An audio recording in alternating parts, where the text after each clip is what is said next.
The Odd Pod. Odd Pod. Hello and welcome once again to the Odd Pod. It's time to mention the C word. I know it's still mid-November, but stories are beginning to appear in the international papers concerning the worst Christmas trees in Britain.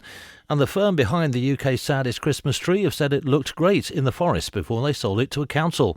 People were astonished by the forlorn tree, which was put up in the centre of a town, and the partially brown 16-foot spruce, which seemed to be missing several branches, was erected at St Helens, Merseyside earlier this week. But locals were left fuming at the substandard conifer, with one claiming that they'd been given the worst tree in England for 2 years in a row. Residents also joked that it might be a repotted version of last year's, which was so bare the only light on the tree was the sun shining on it. Meanwhile, others branded the fir disgusting and called for more spending on Yuletide celebrations. The tree's been branded a laughingstock after it was put up in Church Square earlier this week, with one resident saying he thought it was a joke. Embarrassed officials from St Helens Borough Council later accepted that the spruce did not meet our standards and agreed to replace it within 24 hours.